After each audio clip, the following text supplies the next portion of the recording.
Hove, Hove, is a town on the south coast of England, immediately to the west of its larger neighbour Brighton, with which it forms the unitary authority Brighton and Hove. It forms a single conurbation together with Brighton and some smaller towns and villages running along the coast. As part of local government reform, Brighton and Hove were merged to form the borough of Brighton and Hove in 1997. In 2000, the conjoined towns officially attained city status. Hove is bordered by Brighton to the east and Port Slade by sea in the west, the distance between the boundaries being some 2.25 miles. History and development. Pre-Roman evidence during mid-19th century building work near Palmyra Square, workmen leveled a substantial burial mound, a prominent feature of the landscape since 1200 BC. This 20 feet high tumulus yielded, among other treasures, the Hove Amber Cup,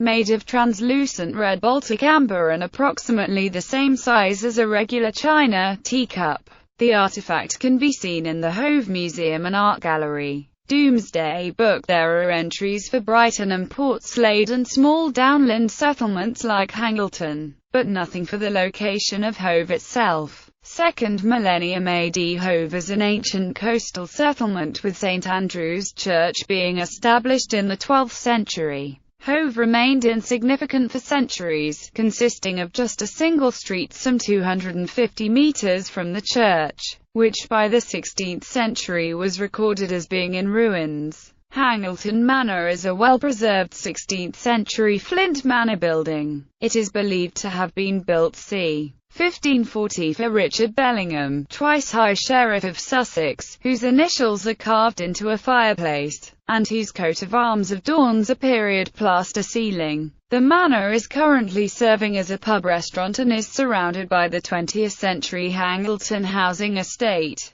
In 1723 a traveller, antiquary John Warburton, wrote, "I passed through a ruinous village called Hove which the sea is daily eating up and is in a fair way of being quite deserted, but the church, being quite large and a good distance from the shore, may perhaps escape." Regency and Victorian developments. The census of 1801 recorded only 101 residents. But despite this tiny population, the Ship Inn had been built around 1702, at the seaward end of the street. By 1821, the year George IV was crowned, Hove was still a small village, but the population had risen to 312. The dwellings were still clustered on either side of Hove Street, surrounded by an otherwise empty landscape of open farmland. This isolated location was ideal for smuggling and there was considerable illicit activity. Hove smugglers became notorious, with contraband often being stored in the now partially repaired St Andrew's Church. Tradition has it that the Ship Inn was a favourite rendezvous for the smugglers, and in 1794 soldiers were billeted there. In 1818 there was a pitched battle on Hove Beach between revenue men and smugglers, from which the latter emerged as the victors. As part of the concerted drive by Parliament to combat smuggling, a Coast Guard station was opened at the southern end of Hove Street in 1831, next to the Ship Inn. Also at the bottom of Hove Street was the Bull Ring. At a bull bait in 1810 the bull escaped, scattering spectators before being recaptured and dragged back to the ring. This was the last bull bait to take place in Hove. The fertile coastal plain west of the Brighton boundary had significant deposits of brick earth, and by c. 1770 a brickfield had been established on the site of what would become Brunswick Square. Later, other brickfields were established further west, remaining until displaced by housing development. In the years following the coronation of 1821, the Brunswick estate of large Regency houses boasting a theatre, riding schools and their own police was developed on the seafront near the boundary with Brighton. Although within Hove Parish, the residents of these elegant houses studiously avoided the name of the impoverished village a mile to the west as an address.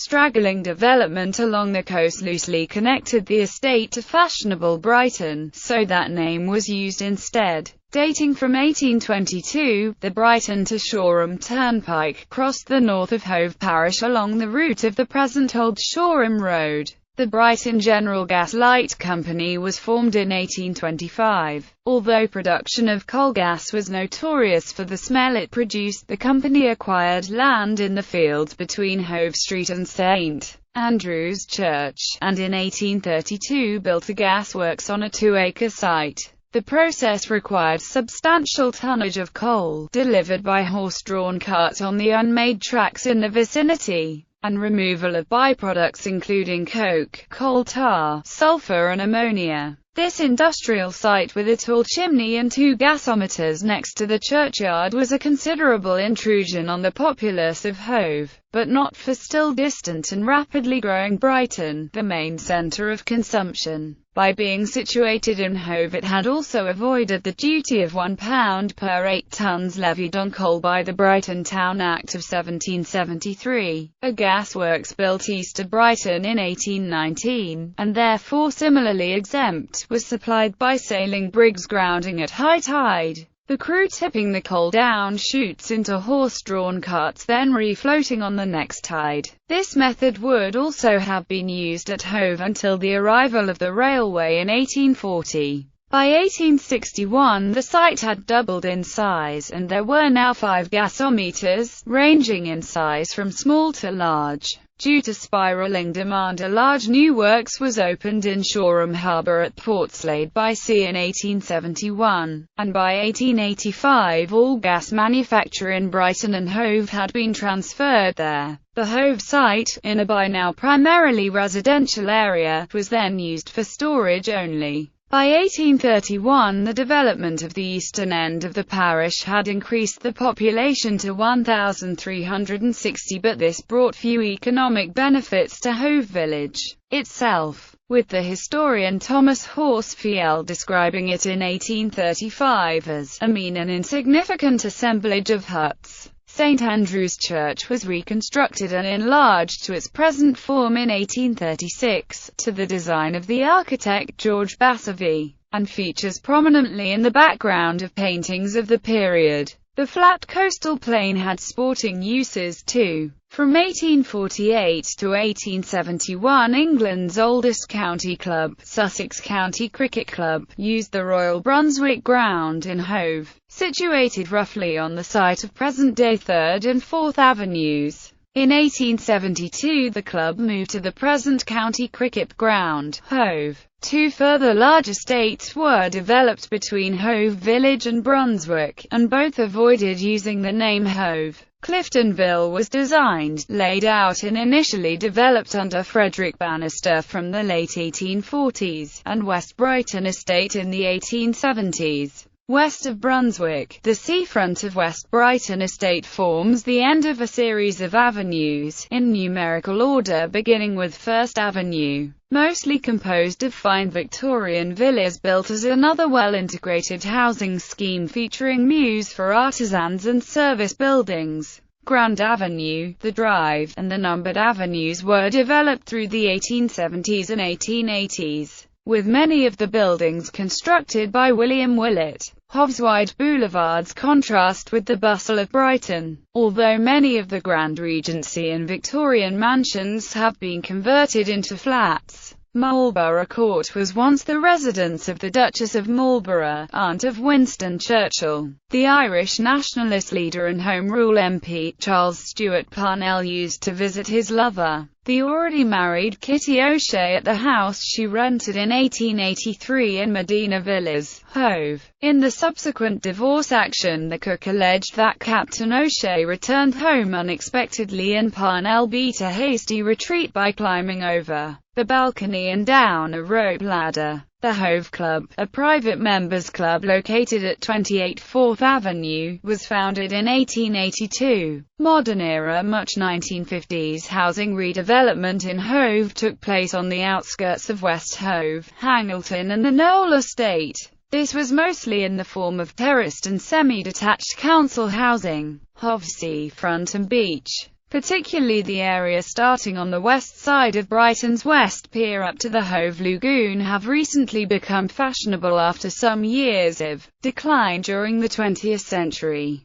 Commercial. The town centre received substantial renovation in the late 1990s when the popular George Street was pedestrianised. Some concern about the pedestrianisation and its impact was expressed by residents, the local newspaper The Argus, and small locally owned shops. However, these fears proved unfounded. These small shops have recently been joined by the centre's first large supermarket, built on the site of a former gasometer in what has traditionally been an area populated by small locally owned businesses and smaller branches of national chains and large industrial gasometers. Companies based in Hove include Palmer and Harvey, the UK's largest distributor of snack foods and owner of the UK's convenience store brand. Transport. Hove has a comprehensive public transport system, including buses to all districts, a bus monitoring system accessible via the internet and with displays at some bus stops, and taxis which are able to pick up across the city of Brighton and Hove. Hove has 3 railway stations.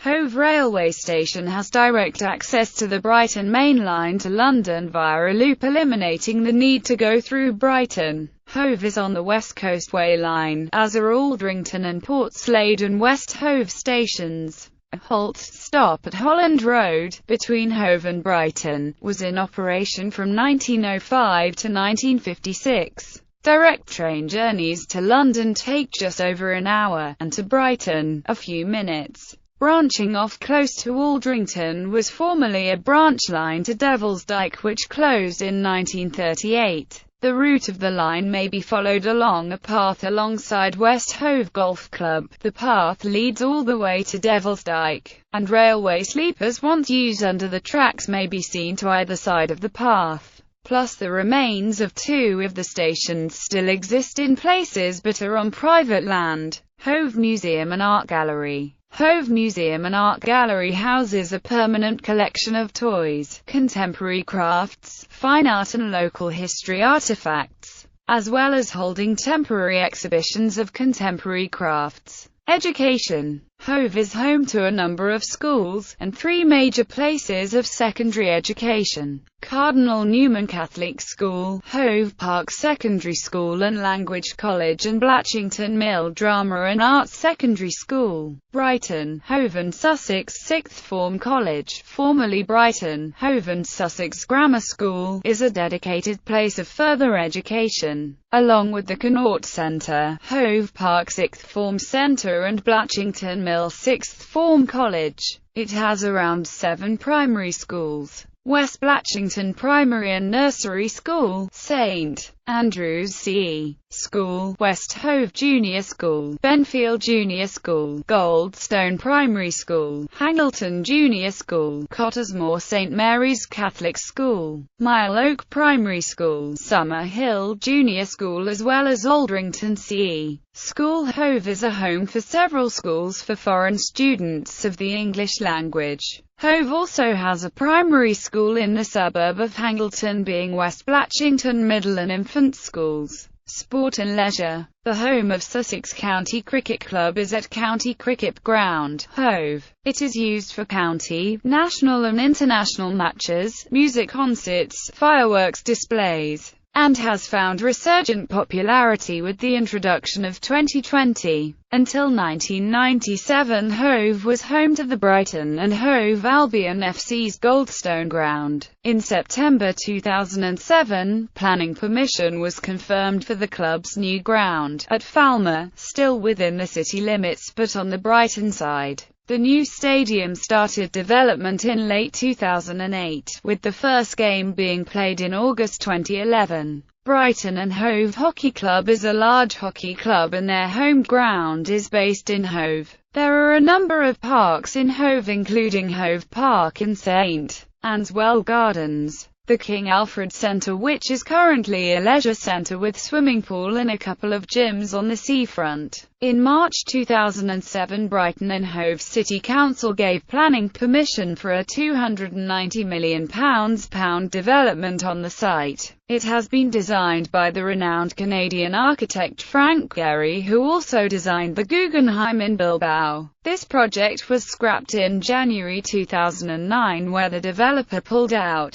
The Monarch's Way long-distance footpath threads southeastwards across the town from the Downs, before heading west along the seafront towards its terminus at Shoreham-by-Sea. The Hove Lagoon Model Yacht Club was formed in 1929 and still very actively sailing model yachts on the lagoon today. There is also sailing and windsurfing on the lagoon. Hove, actually. A well-known reply by residents of Hove, usually humorous, when asked if they live in Brighton is, Hove, actually, thus maintaining a distinction with their less genteel neighbour. One source has identified the locally resident actor Laurence Olivier as the origin of the phrase. In the 1990s, the Hove Borough Council used the slogan, Hove, actually, to promote the town for tourism. Climate in this area has mild differences between highs and lows, and there is adequate rainfall year-round. The Köppen climate classification subtype for this climate is CFB.